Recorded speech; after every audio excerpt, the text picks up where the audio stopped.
The unboxing of most of these things. Cut.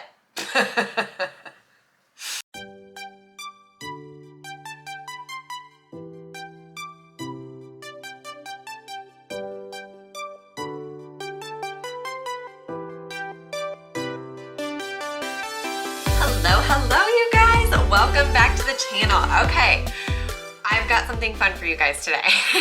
I've been doing lots of like planning for some upcoming looks that I'm going to be doing as far as like my fantasy makeup, and then also I've been seeing a lot of like really cool like makeup artists use these backdrops. It's like solid colors, but it looks like it's glowing. Okay, so I wanted to see if I could replicate this, and I found some stuff on Amazon, so we're gonna see how this works out. But I'm trying to make the office just flow really well. I've showed you guys before some behind the scenes stuff and how like where I have my backdrops, everything like that. So I want to kind of like amp it up and take it to the next level, and I'm constantly adding stuff. You guys know this. And I'm a lighting fanatic, y'all know that too.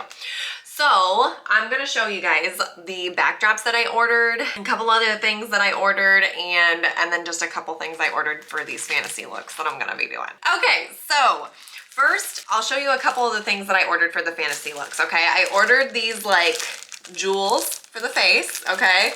It comes, I think there's like there's 6 of them, 6 different kinds. There's like some blue ones, some like this one, like all sorts of jewels for the face, okay? Just because they kind of like amp it up, make the like, just add to the looks that you do and stuff, or that I do. Doesn't everybody do these crazy makeup looks? So again, these were from Amazon. I can provide the links down below. I have glitter all over my vanity here because of this next thing that I ordered. I opened it. It is a 16, let's see here. Okay, so here's the brand. It's a 16 glitter pack. Let your light shine. But you guys, look at all the glitters in here. Can we just like look at this? Like there's so many pretty ones, you guys. Like I'm already planning out a bunch of looks. Here's another level of them. But basically it comes with this glue right here. Here's the glue that it comes with. It kind of looks like a little like concealer type tube, and the brush actually kind of looks like that too. Almost like a little lip gloss brush. So you brush the glue on and then you sprinkle the glitter on, let it dry. So yeah, I haven't tried it yet, but we'll see what kind of looks I can come up with, okay?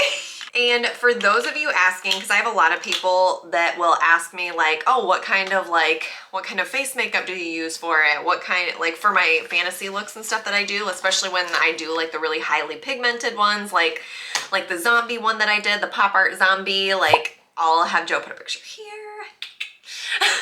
The pop art zombie one, a lot of the different ones, the the Bride of Frankenstein one that I did. I like my face makeup to dry so that way I can do like shading, blending.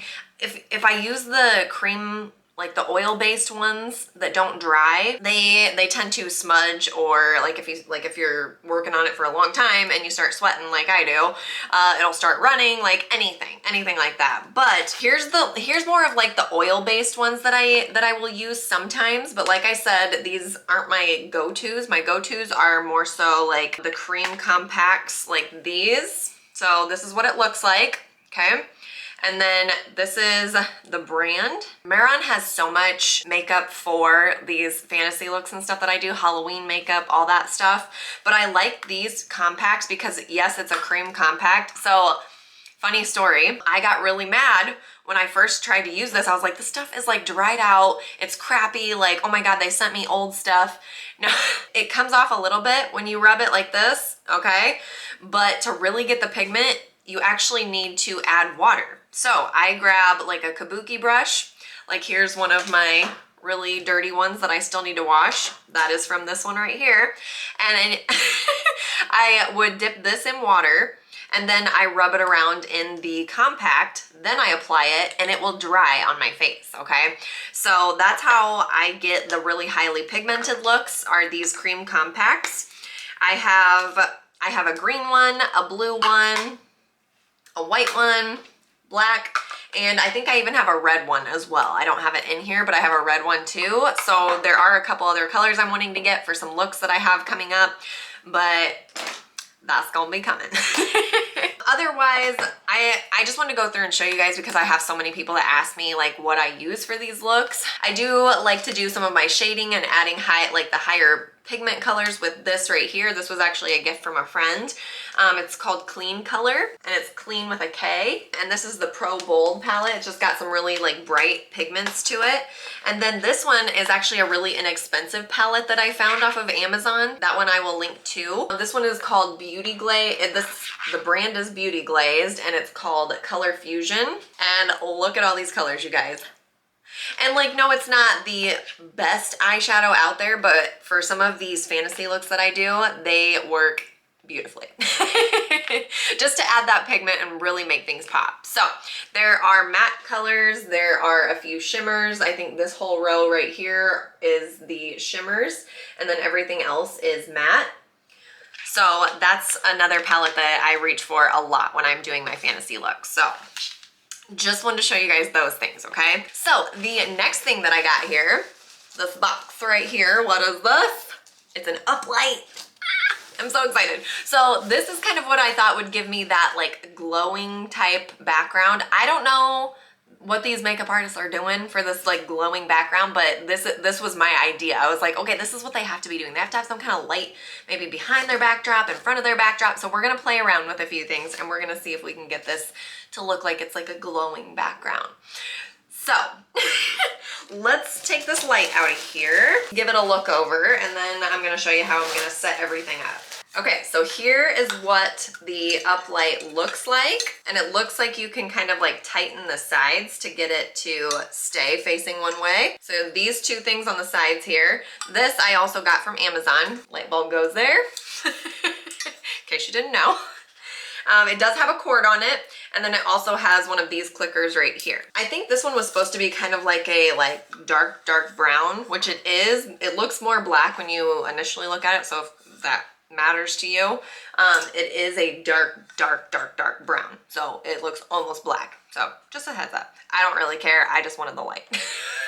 I just wanted the apparatus to give me my glowing background. So we will get a light bulb, and once we start setting everything up, we will get that going. I'll show you how I'm gonna set that up, okay? So I grabbed 3 different backdrops. So I have 2 backdrops, but they have like almost like a screen type material. Like it's very thin. It's my my white brick background, and then I also have one that is like more of like a wooden looking background that has like twinkle looking lights printed on it. I like both of them a lot, but I wanted some like solid colors too, especially for some of these like fantasy looks that I'm gonna do. As far as like filming goes for those fantasy looks, I want to be able to have more of a like clean, crisp background, and like I said, that whole glowing look, like we're gonna try something, okay? I do have a stand that I'm gonna kind of show you guys what's like holding up my backdrops right now, what I plan to do for these backdrops, because yeah, I want to try something different. So anyways, I got a light pink one. I mean, my hair's pink, like let's be real. I got a light pink one. I got a black one, plain black, because I mean, Halloween's coming up and you gotta have a good black background for Halloween, come on. And then last but not least, Joe actually wanted me to get this one because he wants to play around with some different effects and stuff when he's editing videos. I got a green screen. So we are about to open these up. I'm trying to make my life easier here, okay? Change these babies out real quick. Okay, you guys, so let's go ahead and we're gonna get set up. Here we go. Okay, ooh, that's nice. This is the mannequin stand, okay? I can carry this and carry this. This is not creepy at all, right? Nope. We're about to do some fun braids and stuff with her hair. Asher thinks it's funny. Okay, so this fell out as I was opening it. This is kind of interesting that this comes with it, but so these are pins if you are putting like a wig or something on a mannequin head or just like a mannequin stand, anything like that. Those actually hold the wig in place if you are styling it. So those pins right there. And then these needles are sewing needles to like to sew wefts of hair in, anything like that. So it's really kind of cool that that came with it. I didn't expect that. Okay, so here's the actual stand part. I'll get that out in a second. So this is like a legit one. I was gonna go with like a real cheap one, and then I seen a bunch of reviews of like them breaking and this and that, so I'm a huge review reader. If you haven't learned this already, I read my reviews because I don't like returning stuff. If I can help it. So, okay. Oh, there's even like a little level thing right here. Right here, you undo these. I'm gonna break a nail doing this. And this is kind of cool. These rotate. These things down here on the bottom, it's kind of cool. So if you need to angle your mannequin stand, you can actually do that, and these aren't gonna be like crooked and like off balance. You can like move these. That's legit. As you can see, this is as tall as it goes here, and it is right about, for reference, I am about 5'7", and it's coming up right about to my hip. So here is the part that the mannequin is actually going to go onto, because if you are not familiar with mannequin heads, they do have this hole in the bottom right here for the stand. So let's see. And it fits, I was hoping. I mean, they're all pretty universal, but I was nervous. So you screw it on right here. Ah, look at this. Can you tell it's been a minute since I've used a mannequin stand? They're all a little bit different, so yeah. But look at this, it goes all the way up here. So if I am working on her, she can be all the way up here, and like I'm not having to like lean over, do this, do that. I can actually be like level with her. Okay, so then this knob right here on the actual stand part of it, this is so you can like tilt her head if you need to. You can work easier if her head's facing down. So those are all of the working parts. I actually really like this stand, but now you guys can see why I needed this to be able to do some tutorials, because otherwise I just had a clamp that clamped on the side of the table, and it wasn't great for filming purposes. Her hair is synthetic, so we won't be using heat on her, but if you guys like the tutorials that we're gonna start bringing you with her, and then we will invest in a human hair mannequin so that we can start doing like heated styles and stuff. I say we, but I mean me. Okay, here is the Uplight. We put one of the bulbs that I got for this light right here actually, and we put it in there. So we're gonna see what it looks like. Here's the brick background that I was talking about. This stand back here, it's this one right here, and it is like a T-stand. So there's just one stand in the middle, and then this bar goes across the top here, and we just drape it over. But because of the triangle, like the tripod stand, it sticks out from the wall, and I really wanted it to be more flush against the wall. So I actually don't have one. I thought I had one, so we're gonna have to pause and go grab a curtain rod. I thought I had a curtain rod, but so I want to do another curtain rod just like that one over there, and I'm gonna hang it right here so that it's going to be like just above the door frame so that it doesn't mess with the door, and then it's going to be just probably under that curtain rod over there. Okay, so it's going to go across there, and then I am just going to be able to drape my backdrops on it, and it'll be more flush against the wall, and I won't have to worry about tripping over the tripod stand that I trip over all the time. Okay, so there you have it. There is the mannequin stand, all the goodies that I ordered. Stay tuned for part 2. We're now gonna go to the store, get a curtain rod, and then we will finish filming and putting up the curtain rod. We'll show you guys like what we got for the curtain rod, everything like that. Hang it up, put the backdrops up, and we will test everything from there. And yeah, I'll let you know what I think about these backdrops. So stay tuned, you guys. Don't forget, hit that subscribe button before you leave, and let me know what tutorials you want to see with Betty.